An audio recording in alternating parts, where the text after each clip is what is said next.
Kita baca bagian firman Tuhan kita dalam Matius pasal yang keempat, ayat 18 sampai dengan ayat yang ke-22. Matius pasal yang keempat, ayat 18 sampai dengan ayat yang ke-22. Saya pikir semua Alkitab ya. Amin. Alkitab buku.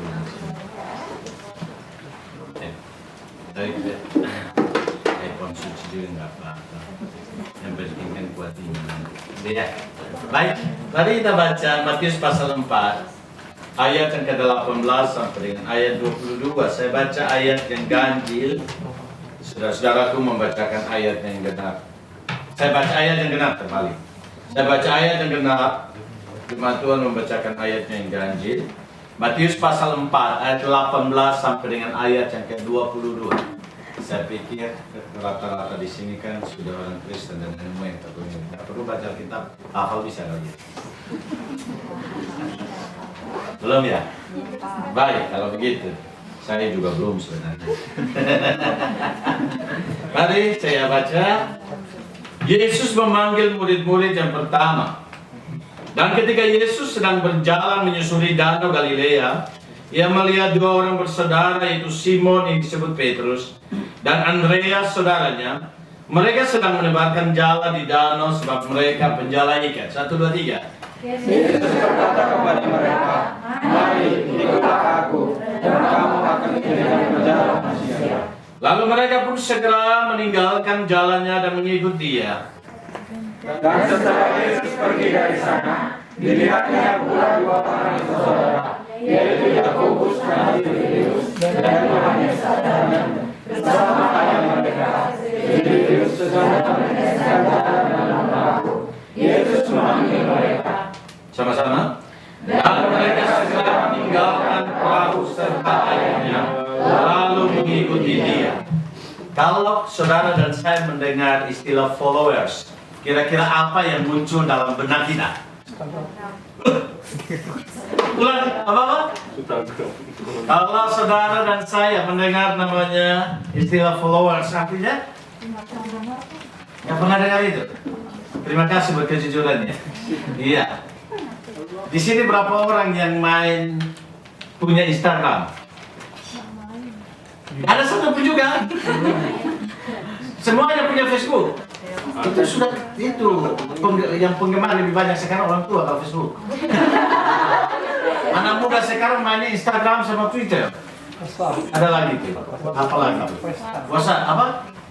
Apa lagi tadi kan? Boleh. Kira-kira begitulah. Iya. Jadi istilah followers itu sangat dekat dan intim dengan istilah Instagram. Kalau saudara mendengar tentang like aku dong, apa yang ada dalam pikiran saudara? Like. YouTube, Facebook, ya. Biasanya kadang-kadang orang mulai posting satu gambar, tiap hari tungguin berapa orang like ya. Kemudian setelah itu baru dia lihat kira-kira siapa yang like gitu ya. Jadi hidupnya hanya lihat, sebentar dia akan datang lagi lihat. Yang herannya loh, dia sambil makan dia. Di sini nggak ada tempat lain. Saya gitu ya. Mungkin juga.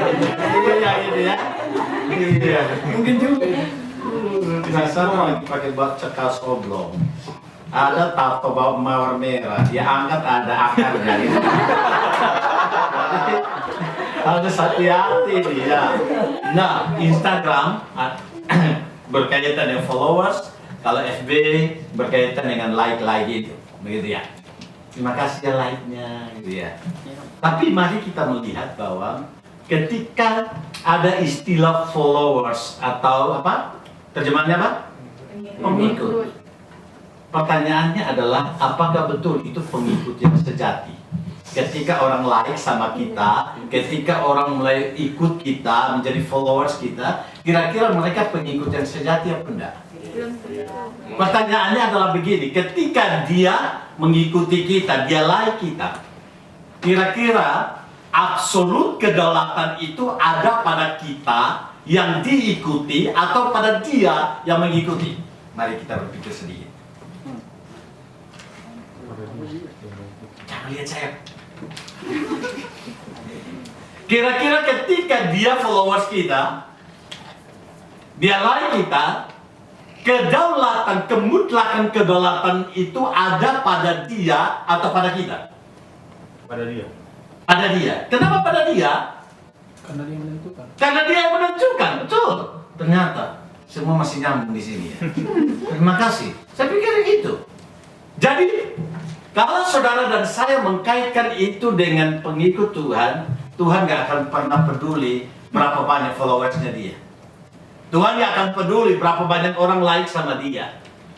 Kenapa? Karena Tuhan tahu ketika dia mengambil keputusan mengikut kita, sebenarnya kedaulatan bukan ada pada yang diikuti, tetapi kedaulatan ada pada yang apa?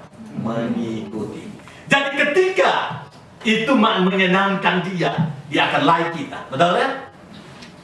Kalau ketika dia menjadi pengikut kita dan kelihatannya semua yang kita tampilkan di Instagram itu menyenangkan dia akan ikut terus, betul?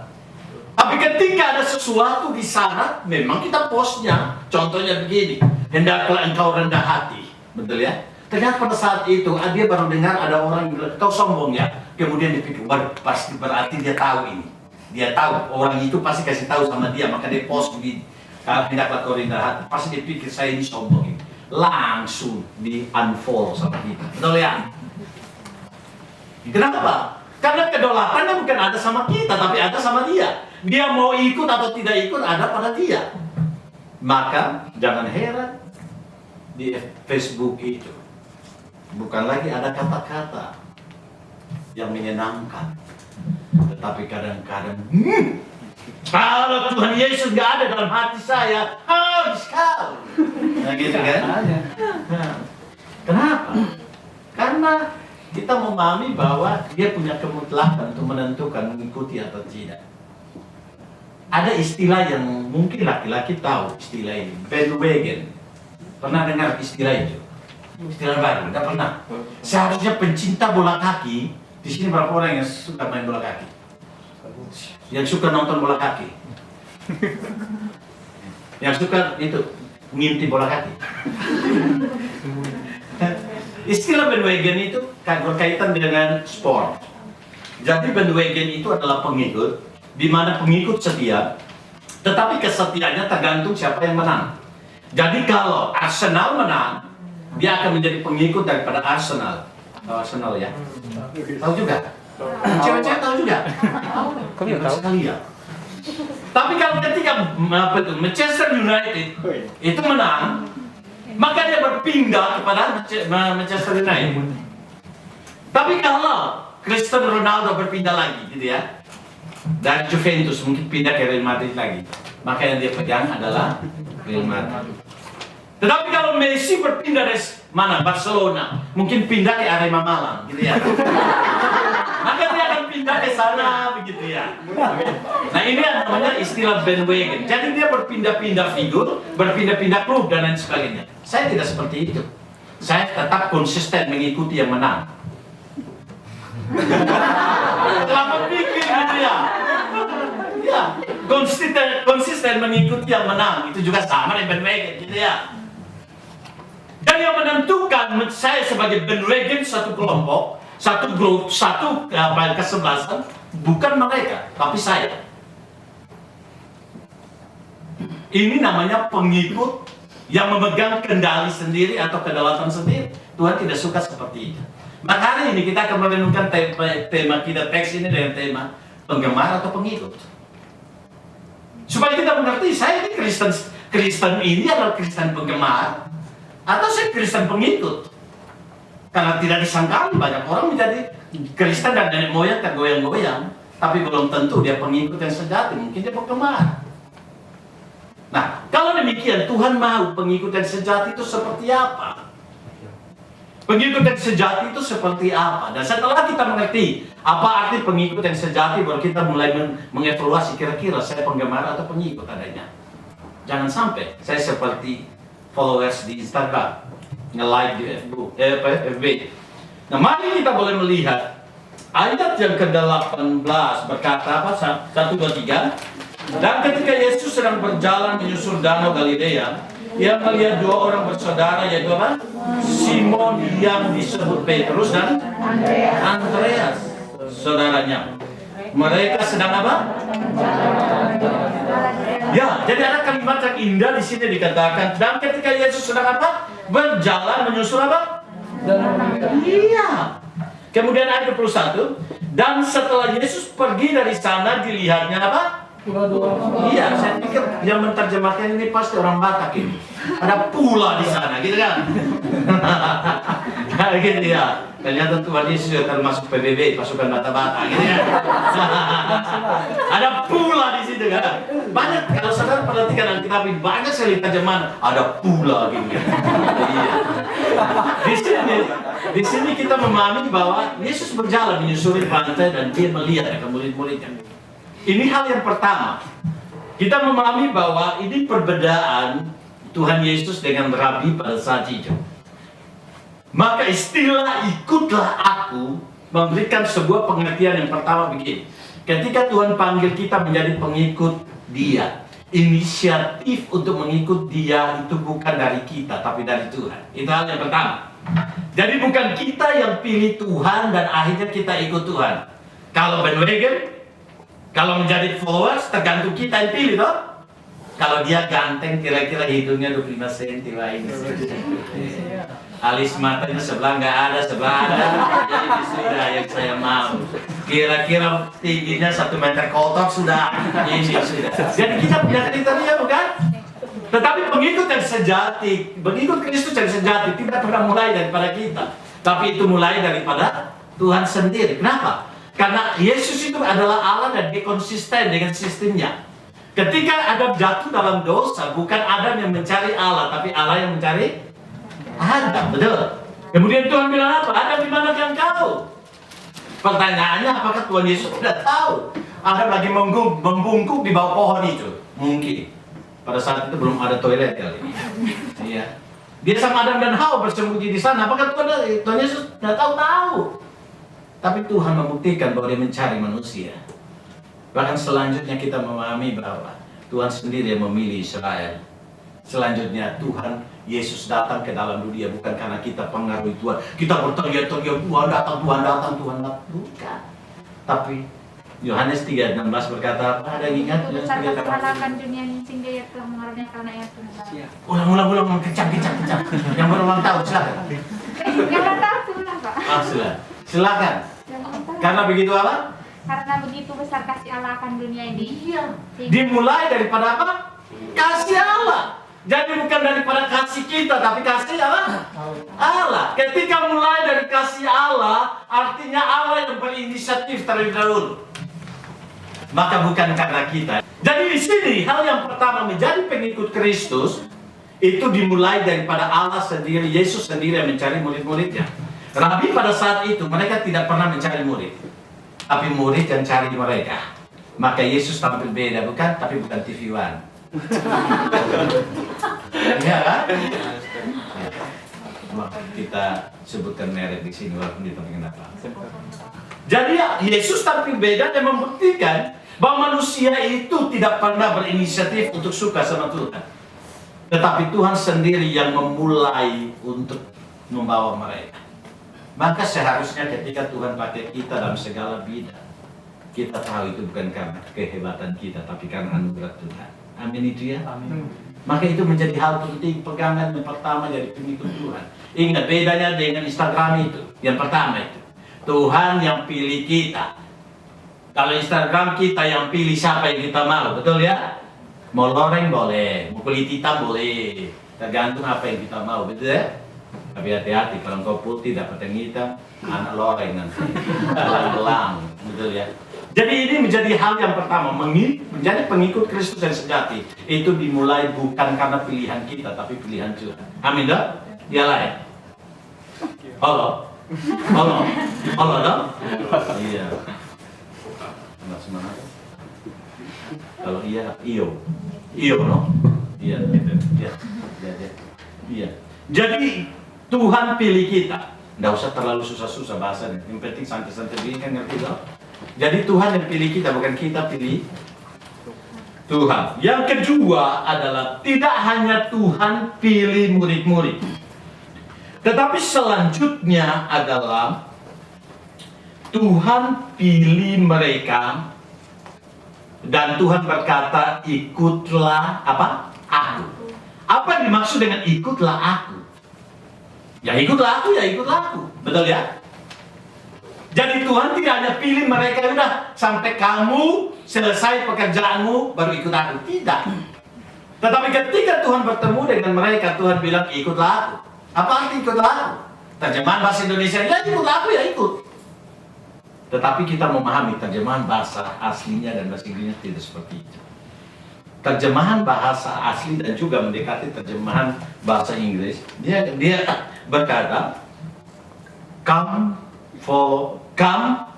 follow after me. Tapi terjemahan bahasa Yunani-nya berkata bahwa melangkahlah setelah aku. Itu terjemahannya. Melangkahlah setelah aku.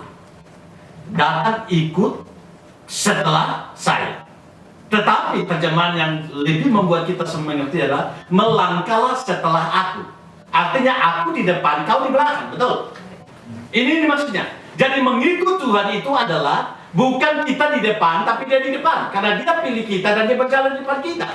Kita mengikuti dia. Nah, istilah murid itu adalah matetes dalam bahasa Yunani. Matetes itu artinya apa? Dia ikut kemana Tuhan pergi. Istilah bahasa Jawanya ngintil, gitu ya? Ada yang orang Jawa di sini? Nggak ada juga. Ngintil dari belakang. Memang bahasa Indonesia itu mantap loh. Satu kata tapi dalam gitu ya. Ikut dari belakang. Bahkan Tuhan Yesus pernah menegur Petrus ketika Tuhan Yesus berkata begini, aku akan pergi ke Yerusalem dan aku akan diserahkan pada tangan-tangan orang berdosa, yaitu orang-orang Farisi. Aku akan menderita dan aku akan mati dan aku akan bangkit kembali.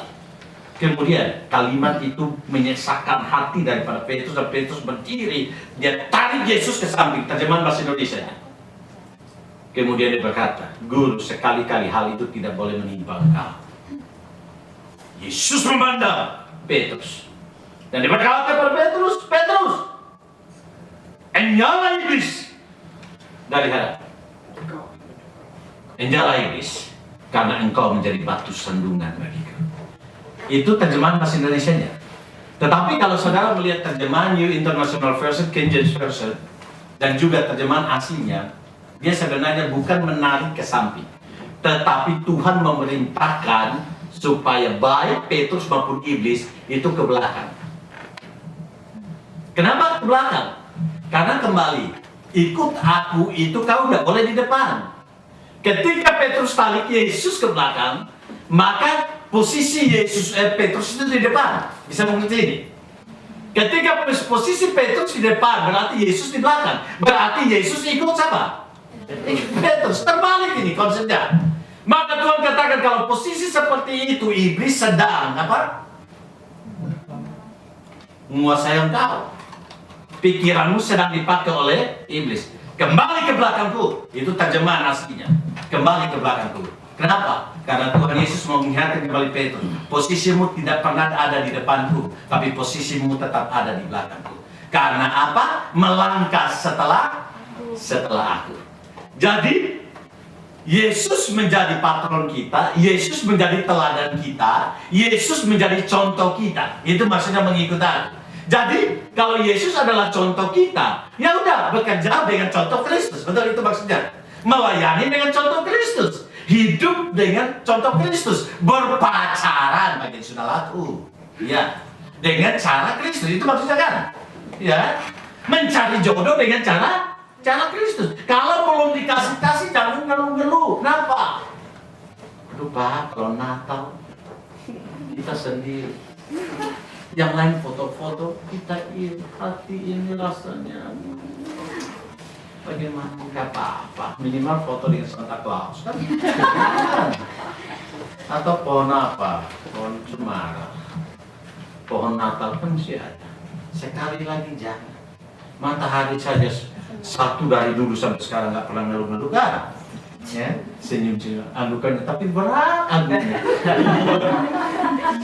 Bapak ini mulai nyinggung-nyinggung ya. Ya. Tapi di sini kita melihat, kalau orang mengerti konsep mengikut ini, maka pasti pola pikirnya yang menentukan itu adalah Tuhan sendiri, betul? Kenapa? Matanya tidak boleh keluar daripada Tuhan. Kenapa? Karena kita memahami bahwa Yesus menyuruh kita melangkah setelah dia melangkah. Artinya dia menjadi patron buat kita. Bukankah kalimat yang menguatkan buat kita? Kalau Yesus di depan kita, kenapa kita takut? Betul. Kalau Yesus di depan kita, kenapa kita bimbang? Hanya karena seorang teman hidup.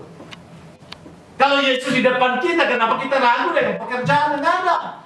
Kalau Yesus di depan kita, kenapa kita ragu dengan masa depan kita? Bukankah Dia sendiri yang menciptakan masa depan? Dan Dia sendiri juga yang menciptakan kita. Mana mungkin Dia tidak menyediakan masa depan buat kita? Apa itu? Amin. Iya, bertobatlah yang masih ragu-ragu ini. Bertobatlah yang masih khawatir dengan Tuhan. Kenapa? Yesus berjalan di depan kita, jangan khawatir itu. Ketika Tuhan berkata jangan khawatir, tugas kita hanya satu. Apa? Tugas kita apa? Tugas kita apa? Jangan khawatir, hanya itu. Nah, boleh lebih lagi kan? Ya kan? Kalau Tuhan bilang jangan kamu khawatir, itu kan di dalam Matius pasal 6, betul?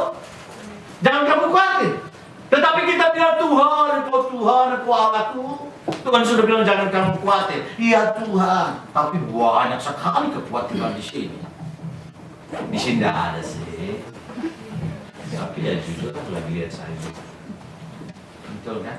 Maka di sini menjadi pola yang kedua, menjadi pengikut Kristus Tuhan yang pilih, bukan kita yang bertemu, yang menemukan Tuhan, tapi Tuhan yang menemukan kita. Ini menjadi hal yang pertama. Yang kedua adalah pengikut Kristus itu melangkah setelah Yesus melangkah. Artinya Yesus menjadi patron. Maka Paulus berkata, ikutilah teladanku sebagaimana aku mengikuti teladan Kristus. Kita baru bisa mengatakan kepada orang lain ikut teladan saya kalau Yesus menjadi teladan bagi kita. Kita melihat Yesus sebagai teladan dalam hidup kita. Kita gak akan pernah bisa menjadi contoh dan teladan dalam hidup ini kalau kita lepas daripada Kristus. Amin itu. Karena itu ciri daripada pengikut Kristus. Saudara akan menjadi contoh dalam pekerjaan saudara kalau saudara melihat Yesus ada di depan kalian. Maka pola yang dipakai bukan pola kita tapi pola Tuhan. Nah, maka kita mulai dengan begini. Saya bekerja karena panggilan. Saya bekerja bukan hanya karena uang. Memang uang juga butuh. Nggak mungkin kita kombini utang. Nah begitu kan? Nah kita kan? Tetapi itu bukan menjadi tujuan utama buat kita. Saya tahu saya ada di sini karena panggilan. Amin itu ya? Amin. Maka walaupun saya harus tiap hari gendong kakek dan nenek, di sini tidak ada. Di sini ada gendong-gendong juga. Iya, anak-anak di Kobe digendong-gendong itu kakek nenek sampai kurus-kurus mereka, gitu ya. Saya bilang sambil gendong jangan sampai ada pencet di mereka begini ya. Cubit-cubit ya, boleh. Maka saudara melihat itu adalah sebuah pelayanan. Kenapa saudara tidak bisik sama dia percaya Yesus? Karena Kristus ada di depan kita. Yesus melangkah dengan kita. Itu kesempatan pelayanan. Maka sesulit apapun kita, saya percaya pengeluhan tidak lebih banyak daripada ucapan syukur. Betul ya? Kalau kita melihat Yesus di depan kita, berjalan di depan kita, saya percaya bahwa pengeluhan tidak lebih besar daripada ucapan syukur. Karena yang kita lihat bukan masalah, tapi kita lihat Tuhan yang ada di depan kita. Maka Tuhan kita dalam memiliki kuasa lebih besar daripada masalah itu. Dan kita percaya bersama dengan Tuhan, tidak ada masalah yang lebih besar daripada kuasa Tuhan. Amin. Maka ini menjadi poin yang kedua buat kita untuk melihat. Ini pengikut yang sejati. Setelah kita melihat poin yang kedua, yang pertama adalah Tuhan pilih kita. Sebab pengikut Kristus Tuhan pilih kita. Yang kedua adalah kita melangkah setelah Tuhan. Tuhan menjadi patron kita, contoh kita. Sehingga walaupun bos kita tidak menyenangkan hati pun, yang penting bos kita di surga menyenangkan hati kita. Dan kita menyenangkan hatinya. Yang ketiga, dia memanggil mereka bukan dengan sapaan yang lain. Tetapi Tuhan ketika panggil mereka, Tuhan jadikan mereka menjadi apa? Murid. Dan label murid itu tidak pernah berhenti setelah Tuhan panggil mereka. Label murid itu tidak berhenti setelah Tuhan naik ke surga. Tapi label murid itu senantiasa mengikuti mereka. Pertanyaannya adalah kenapa Tuhan kasih label ini buat mereka? Kok gak naik-naik gitu ya? Seharusnya dari murid Jadi siswa, kemudian jadi mahasiswa, betul ya? Setelah itu mahasiswa. Kan? Jadi dari universitas, fakultas, fikultas, kan gitu kan? Begitu. Tapi murid melulu. Apa saudara dan saya mengerti? Menjadi murid di hadapan Tuhan tidak akan pernah menjadikan kita menjadi guru. Kalimat saya ulang lagi. Menjadi murid di hadapan Tuhan tidak akan pernah menjadikan kita menjadi guru di hadapan Tuhan. Kenapa? Belajar mengenal Tuhan itu tidak akan pernah berhenti dalam seluruh kehidupan kita. Dan Tuhan mau supaya kita belajar terus. Melangkah bersama dengan Dia.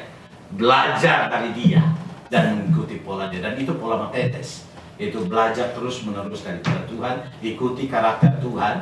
Bahkan menjalani kehidupan bersama dengan Tuhan. Tuhan makan apa pada saat itu, murid-murid harus makan itu. Kemana Tuhan pergi, mereka harus ikut. Nah, dengan demikian, maka menjadi murid. Saudara dan saya ketika ikut Tuhan, label kita hanya tetap menjadi murid. Ketika saya menjadi pendeta, itu hanyalah label di dalam pelayanan. Tetapi status inti saya adalah murid Tuhan. Kemanapun saya berada, tetap menjadi murid Tuhan. Karena tidak mungkin saya berdiri dan Tuhan jadi murid saya, dan saya menjadi guru daripada Tuhan. Tidak akan pernah mungkin. Tetap akan membuat kita menjadi murid. Tetapi kita melihat, tidak stop di situ. Tujuan daripada Tuhan panggil kita mengikuti Dia. Tidak hanya menjadikan kita menjadi murid. Perhatikan ini baik-baik. Tuhan Yesus memulai pelayanannya dengan mencari murid. Tapi Dia mengakhiri pelayanannya dengan memberikan perintah dalam Matius pasal 28 ayat 19. Jadikanlah semua bangsa apa? Murid itu. Artinya apa?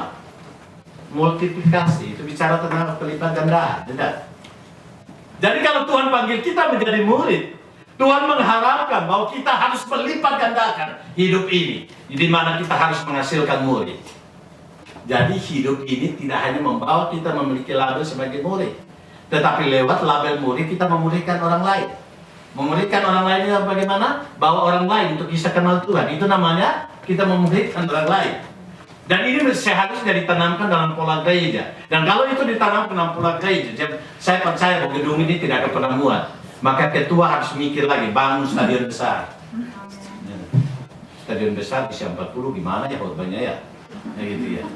Tapi pasti akan menjadi 4 juta gitu kan? Amin toh?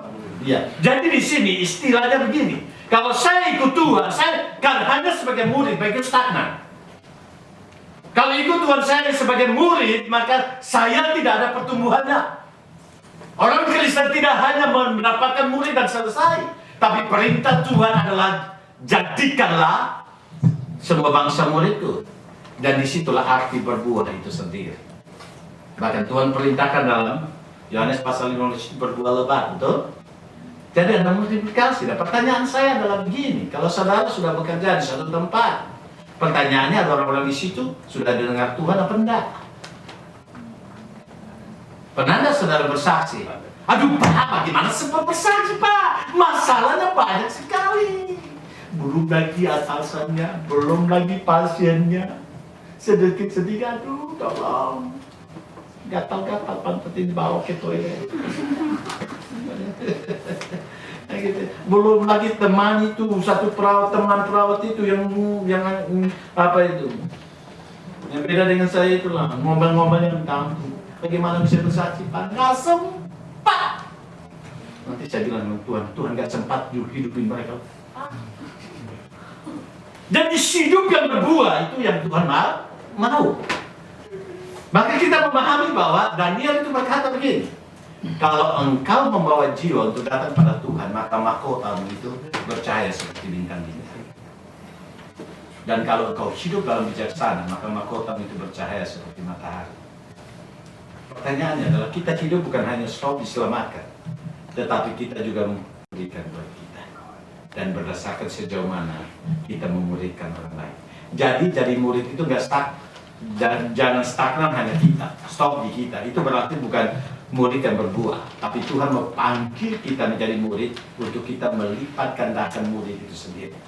Maka gereja mula-mula perkembangannya begitu luar biasa. Nah, saya rindukan supaya pola ini ada pada diri kita. Yang pertama, bukan kita pilih Tuhan, tapi Tuhan pilih kita. Amin itu ya? Itu beda dengan followers lah. Beda lah dengan Instagram dan lain sebagainya. Tapi yang kedua adalah Tuhan pilih kita. Kita ikut jalani hidup ini bukan berdasarkan apa yang kita mau, tapi berdasarkan apa yang Tuhan mau. Saya lupa dengan cerita ini. Ada seorang hamba Tuhan melakukan seminar tentang topiknya LGBT. Ya, selesai itu, kemudian kelompok ini ternyata ada dalam seminar itu. Datang sama pendeta ini yang berkata begini, Pak Pendeta, kenapa sih banyak orang kok mengurusi hidup kami sih? Dan kalimat itu kan sering kali kita uruslah dirimu sendiri, kenapa kau urus saya? Hidupmu aja gak beres, lu ngurusin saya lagi.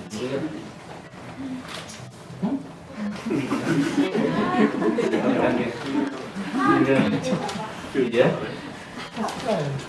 Kemudian pendetanya bilang begini, sebenarnya bukan kita mau ngurusin kamu, tetapi kita mau mengarahkan sesuai dengan apa yang Tuhan mau. Saya nggak peduli orang mau urusin saya atau nggak peduli. Katanya, yang penting Tuhan Yesus ada dalam hidup saya. Dia bilang begitu. Ya, ada itu ibadah itu LGBT dan gays dalam di Indonesia banyak itu. Yang penting Tuhan Yesus ada dalam hidup saya. Itu kesempatan pendeta itu langsung mencaksa dia. Hidup saya. Nggak usah peduli, yang penting Tuhan Yesus ada dalam hidup saya. Kemudian pendetanya bilang begini, Tuhan Yesus mana yang kau percaya? Ya, Tuhan Yesus lah yang Bapak tadi sampaikan itu. Yang di dalam Alkitab itulah katanya. Kemudian, tapi saya pakai logan itu bukan berarti bukan ini orang Jakarta. Nah, karena seminar ini kan di Jakarta. Iya. Kemudian pendetanya bilang begitu. Baik, kalau engkau bilang Tuhan Yesus yang kau percaya adalah Tuhan Yesus yang sesuai dengan firman Tuhan ini, maka pertanyaannya adalah, apakah firman Tuhan ini berkata begini, hidupku adalah milikku dan aku mengurus hidupku sesuai dengan apa aku mau. Betul kan seperti itu? Loh, Tuhan Yesus katakan, kalau engkau percaya Tuhan hidupmu bukan milikmu lagi. Betul. Tapi hidupmu adalah milik siapa? Kristus. Maka hendaklah kau melihat hidupmu dengan cermin Kristus, bukan cermin apa yang kau mau. Langsung dibuatlah itu tantangan hidup buat mereka di situ. Akhirnya pergi satu persatu, tidak ada lagi suara. Nah, jadi mereka mau mengatur hidup, mereka percaya Tuhan, tapi mereka mau atur hidup mereka berdasarkan apa yang mereka mau. Ini konsep yang salah. Kalau kita katakan Tuhan sudah ada dalam hidup saya, seharusnya hidup ini cerminnya adalah Tuhan, betul? Seharusnya kita mengikuti pola daripada Tuhan. Nah, yang ketiga tadi adalah, kalau memang kita menjadi murid, seharusnya murid itu harus menghasilkan murid. Maka ada seorang hamba Tuhan, namanya pendeta Kim Jong-Gu, dia berkata begini, seorang pendeta kalau belum menghasilkan pendeta yang baru dari pelayanannya, dia bukan pendeta yang sejati. Kalau seorang ketua majelis belum menghasilkan ketua majelis yang baru, nggak boleh pindah karena dia belum membuktikan akan hasilnya, gitu kan? Seorang seksi ibadah kalau belum mempersiapkan regenerasi seksi ibadah, nggak boleh melepaskan tanggung jawab kalau dia belum mempersiapkannya baik. Ya, itu namanya apa? Memuridkan. Kalau itu jangan dalam hati, aku nggak mau jadi ketua, aku nggak mau jadi ini. Itu panggilan dan itu mahkota, betul? Nah, saya lanjut lagi terakhir. Dan biasanya kan beranak pinak biasanya. Terakhir. Setelah Tuhan panggil kita dengan 3 pola itu, dengan 3 keberadaan itu, selanjutnya adalah harga yang dibayar itu apa? Saya tidak setuju dengan apa yang Dietrich Bonhoeffer adalah seorang pemikir besar pada abad 20. Dia pernah dalam satu bukunya dia menjelaskan bahwa dunia saat ini, dalam bukunya The Cost of Discipleship, di dalamnya dia menyinggung tentang the cheap grace, itu berkaitan dengan anugerah murahan. Dan itu diajarkan merajalela saat ini, dan dikatakan bahwa pemberitaan daripada anugerah murahan ini adalah dia memberitakan pertobatan tanpa salib. Dia memberitakan akan baptisan perjamuan kudus tanpa pengorbanan. Dan dia memberitakan gereja tanpa disiplin gereja. Kenapa? Karena kalau sudah bicara tentang pengorbanan, bicara tentang salib, bicara tentang disiplin, bukan itu sesuatu yang tidak disukai oleh manusia, betul? Maka muncullah anugerah. Kalau sudah percaya Tuhan, udahlah, kalau bikin dosa atau apapun terserah. Kenapa? Keselamatanmu tidak akan, anugerah itu tidak akan pernah dicabut oleh Tuhan. Akhirnya membuat orang akhirnya semena-mena dalam hidup. Tetapi mari kita melihat, pengikut Kristus yang sejati tidak pernah lepas daripada namanya ada harga yang harus dibayar. Amin itu ya? Ada harga yang harus dibayar. Orang pacaran aja harus ada harga yang harus dibayar, apalagi LDR. Ya, LDR itu kan sakit kan? Pada zaman saya, ketika perpisahan dengan ibu, tahun 2000 saya datang sudah laku, ganteng begini mah laku. Kayaknya ibu lah. Ketika saya masuk kepada hati saya ini rasanya diremuk-remuk, itu namanya cinta yang sejati. Cinta yang sejati, selo lah belakang, baju tak mau jadi apa terserah lah itu. Tapi kalau cinta sejati artinya ini kalau perpisahan. Tapi sepanjang jalan saya bilang begini, sayang, bukan perpisahan yang kutangisi, tetapi pengeluaran yang susah. Karena zaman saya nggak ada WhatsApp dan juga Facebook dan Messenger. Iya, harus beli kartu. Saya di Tokyo waktu itu tahun 2000 beli kartu 2.800 satu kartu itu. Isinya 158 menit. Masih tahu itu ya? Iya. Itu masih ingat saya berapa menit di dalamnya. Karena kebanyakan keluar uang saya hanya karena itu. Maka saya bilang bukan perpisahan itu kutangisi, tapi pengeluaran ku sesali. Coba bayangkan 158 menit itu bisa ditelan berapa? Sehari habis itu. Saking kami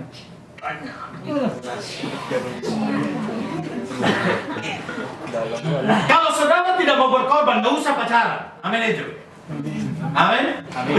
Saya lihat perempuan anggukannya lebih kencang daripada laki-laki. Saya ragu ini betul ini. Kalau saudara tidak mau berkorban, nggak usah pacaran, apalagi laki-laki.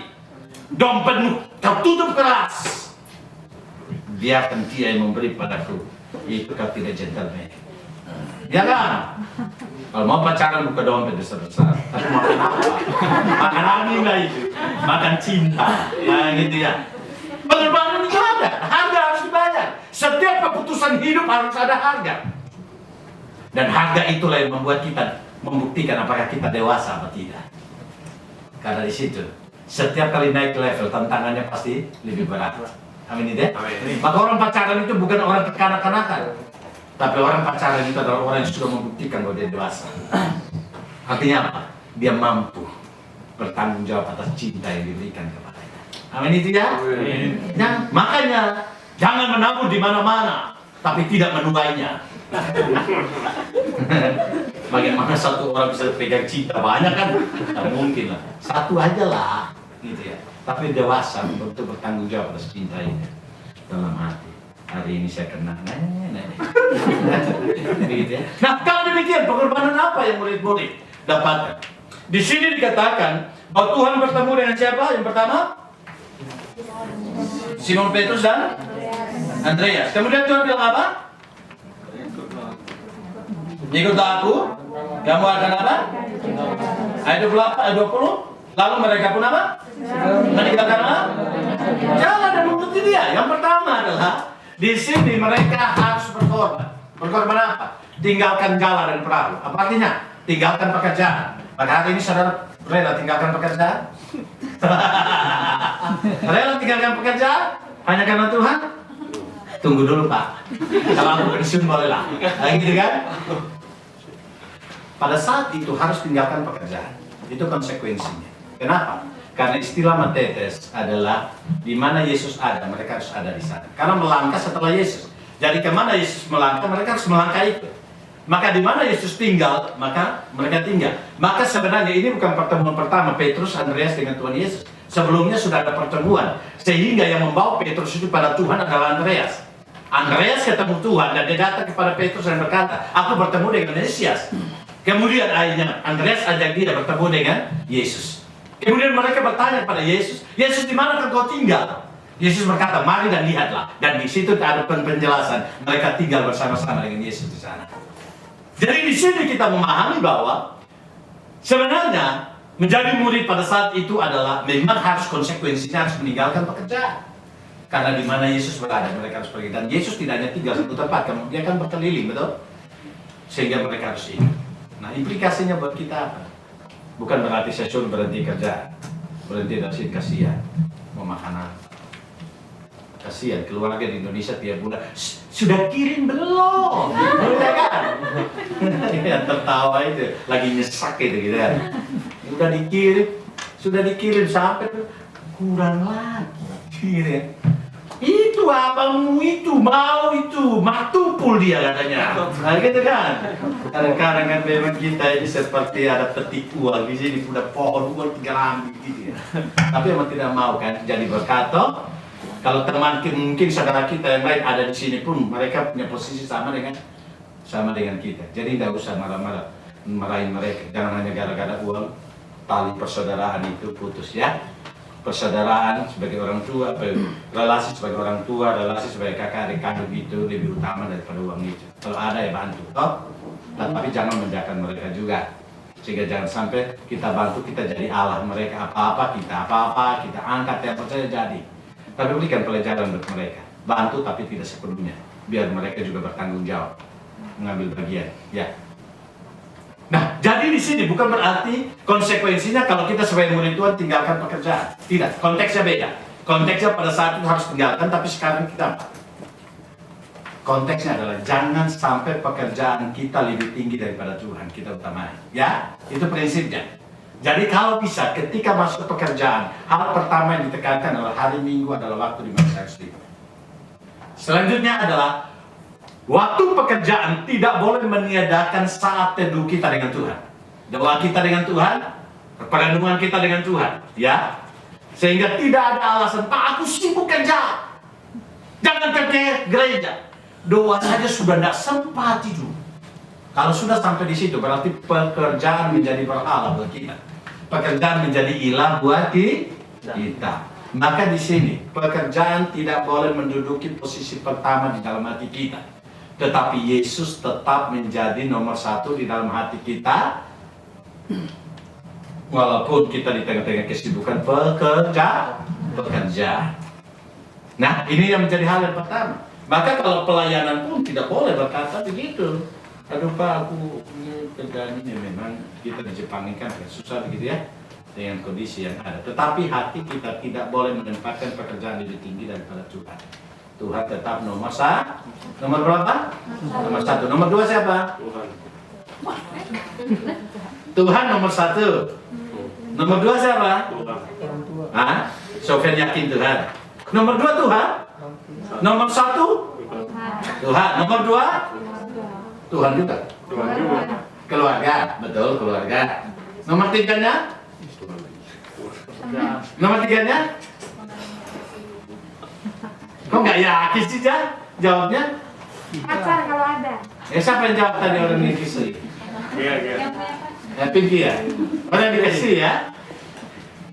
Jadi yang pertama Tuhan, yang kedua keluarga, betul yakin keluarga? Yakin? Bukan si dia? Bukan si dia? Nah ini konseling pranikah ya. Saya dalam konseling pranikah, saya minta waktu sebentar ya. Dalam konseling pranikah, biasa aja dalam konseling pranikah, ada bahan di mana berkaitan dengan hal ini.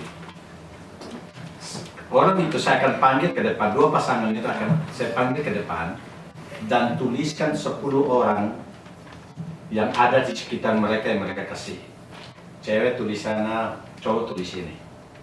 Setelah mereka tulis 10 orang yang paling mereka kasih, saya kasih lagi. Hapus 3 orang daripada 10 orang itu. Hapus 3 orang dari sana. Yang kamu rela mereka tidak ada bersama dengan kamu di dalam kondisi kehidupan kamu. Yang kamu rela lepaskan mereka. Dia akan Mau tidak mau harus hapus 3 karena yang perintahkan saya kan konselornya, pembinanya. Hapus 3. Sisa berapa? 7. Hapus 3 memang sisa 7 ya?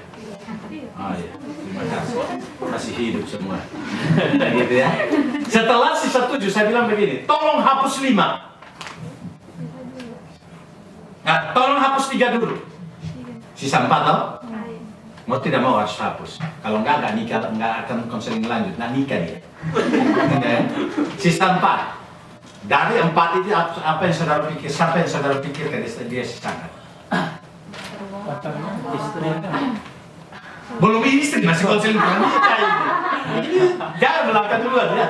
Pasti mama, papa, kakak, pasti ada kekasihnya. Kekasihnya kan lagi konseling pranikah ini. Nggak mungkin dia hapus ini masalahnya kan? Iya kan? Kalau dia hapus selesai, konseling nggak ganti itu. Jadi pasti papa, mama dalam beberapa pengalaman konseling pranikah pasti akan sisa papa, mama, adiknya, adik bontot dia pasti. Atau yang dekat dengan dia biasanya, sama kekasihnya. Dari 4 ini, saya suruh dia hapus 1. Siapa yang dia berani hapus? Adiknya. Sisa berapa? 3. Dari 3 ini saya suruh dia hapus 2. Hapus siapa? Orang tua. Pegang ke hatimu. Dan biasanya kalau saya konseling pranikah, kalau orang tuanya ada di sini, saya suruh mereka duduk di sana. Iya. Maka seringkali saya bilang begini, konseling pranikah itu tidak selamanya jadi untuk menikah. Saya 3, silakan hapus 3. Pacarnya duduk situ, papanya duduk situ, mamanya duduk situ. Bahkan sampai orang tua yang duduk situ bisa nangis. Bahkan ketika dia mengangkat penghapus untuk menghapusnya dengan air mata. Betul? Dan biasanya perempuan yang dihapus pertama, papa atau mama? Papa. Saya ini papa loh. Setelah itu, sisa 2, saya bilang 2, hapus 1. Maksudnya kan tadi sudah papanya ya, sisa mama dan kekasihnya. Mau tidak mau hapus siapa? Hapus kekasih. Nggak menikah kau, ya kan? Hapus siapa? Mama mau tidak mau. Kenapa? Karena mau nikah dia. Menikah dia kan? Bukan cari kasih. Bukan cari apa? Bukan cari kekasih. Bukan cari. Tapi cari monika. Cari menikah. Monika ya, bukan menikah. Monika. Iya, betul, cari kekasih. Alkitab berkata begini. Seorang laki-laki harus meninggalkan orang tuanya dan bersatu dengan istrinya, dan mereka bukan lagi 2 tapi apa? 1. Artinya apa? Yang tidak dapat memisahkan kita dari hidup ini adalah kekasih kita. Kekasih kita. Betul? Dan yang bisa memisahkan ketika kita sudah punya ikatan, itu adalah hanyalah maut. Adik kita akan pergi meninggalkan kita. Orang tua kita akan pergi meninggalkan kita. Tetapi calon suami kita atau calon istri kita tidak akan pernah meninggalkan kita. Kenapa? Karena 2 sudah jadi 1. Ketika dia meninggalkan kita, itu namanya persinahan. Betul kan? Bisa saudara mengerti ini? Jadi sebelum konseling pranikah sudah konseling pranikah hari ini. Ya, jadi sudah satu bahan sudah selesai. Maka di sini kita memahami bahwa ada pengorbanan di sana. Kita tidak dapat dipisahkan. Dan Yesus tidak boleh menjadi nomor yang lain dalam hidup kita. Dia harus tetap menjadi nomor 1. Pekerjaan tidak boleh merebut takhta Tuhan di dalam hati kita. Hal yang kedua, ya sudah mau jam 3 ini, jadi sudah selesai. Kalau kita lihat ayat yang ke 21-22, kita baca sama-sama. Dan setelah Yesus pergi dari sana, dilihatnya pada pula 2 orang bersaudara, yaitu Yakobus anak Zebedeus dan Yohanes saudaranya bersama ayah mereka. Zebedeus sedang membereskan jala di dalam perahu. Yesus memanggil mereka, apa? Dan mereka segera meninggalkan perahu Kita melihat pola ini tidak ada pada pola yang pertama, betul ya? Pola ini dia menyebutkan bukan nama mereka, tetapi dia menyebutkan juga nama daripada orang tuanya. Anak Sebedius, betul? Dan di situ dikatakan akhirnya mereka meninggalkan apa itu? Perahu dan ayahnya. Jadi dia masukkan ayahnya di sini itu bukan karena tidak ada makna. Artinya apa? Ketika ikut Tuhan, tinggalkan keluarga. Bagian yang lain berkata begini, kalau kau ikut aku harus apa? Kau benci orang tuamu, begitu? Ada terjemahan asli berkata demikian. Apa maksudnya? Kalau begitu mari ikut Tuhan, tinggalkan akan orang tua kita. Itu maksudnya. Mumpung sudah tinggalkan mereka di Indonesia, mari kita tinggalkan lagi, gitu ya. Bukan itu maksudnya. Itu bukan maksudnya. Karena konteks pada saat itu memang harus seperti itu. Tinggalkan orang tua. Karena kemana Yesus pergi, mereka harus pergi. Kemana Yesus melangkah, mereka harus melangkah. Jadi mereka melangkah di dalam telapak kaki Yesus, di mana Yesus sudah melangkah. Maka mereka harus meninggalkan orang tua. Itu konsekuensinya pada saat itu. Tapi kita bagaimana? Ya, sama juga. Jangan sampai keluarga itu lebih tinggi daripada Kristus di dalam hati kita. Kehendak keluarga tidak boleh lebih tinggi daripada kehendak Kristus. Kadang-kadang kan kita yang sudah umur kepala 4 ini, kadang-kadang kita sudah mulai mikir ya. Rasanya mau telepon ke Indonesia, mulai jarang telepon ke Indonesia pasti. Setiap kali telepon ke Indonesia, gimana deh? Sudah ya? Ada yang sudah mulai dekat-dekat loh. Kapan? Papa kan mau nimbang cucu ini. Mama mau nimbang cucu ini. Nah, sering kali alasan menikah karena tuntutan orang tua kan? Katakan bahwa kita hidup ini bukan mengerjakan sabda daripada orang tua, tapi kita hidup ini mengerjakan sabda daripada Tuhan. Amin itu ya. Maka waktu Tuhanlah yang terjadi buat kita. Jangan ngototlah sampai apa gantung diri di bawah pohon toge. Betul betul? Jangan ngotot. Betul, pendekatan itu penting, kasih perhatian itu penting. Pagi-pagi telepon. Udah makan belum? Iya. Ya, kasih perhatian kan? Ya, kalau pas ulang tahunnya mawar merah, bukan tato ya, bunga. Tapi jangan bunga mati. Pak, bunga mati saja. Murah tapi kekal. Kalau bunga hidup kan sebentar lagi layu kan? Ketika layu nanti dibilang cintaku layu pada dia. Biar aja bunga plastik gitu kan, udah aku nggak ada, kekal lagi, gitu kan. Itu bukti kekekalan cintamu. Tapi betul, bukan bukti kekekalan cintamu, tapi bukti juga bahwa cintamu murah. Mantap, menusuk itu pasti. Tidak. Jadi jangan sampai kita melihat bahwa dalam melangkah dalam hidup ini kita harus semuanya diukur oleh orang keluarga. Betul, kita mendapatkan masukan daripada keluarga. Tapi masukan daripada keluarga tidak lebih tinggi daripada apa yang dikatakan oleh firman Tuhan.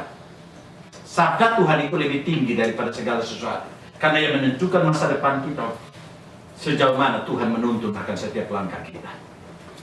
Maka di sini yang ketiga adalah kita tempatkan Kristus.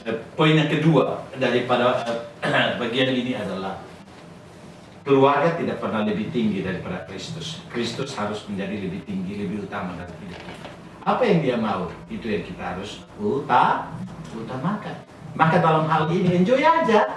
Sampai saat ini kepala 28, 30, santai aja. Kalau orang tanya, kenapa? Semua indah pada waktunya. Ya, betul? Semua indah pada waktunya. Nanti pendeta bilang makan itu waktu, gitu kan? Tapi ya, kita tahu hidup ini dituntut oleh Tuhan. Maka saya percaya kita nggak stres dalam hidup ini. Tahu? Karena kita tahu yang menuntun hidup saya kan Tuhan. Tuhan berjalan di depan saya. Kenapa saya bingung? Orang aja sudah 82 tahun bisa menikah dan 17 tahun. Betul kan? Kan pengalaman di Manado kan? Masih dengan cerita itu? Udah pernah ya? Itu daerah Bitung, daerah mana?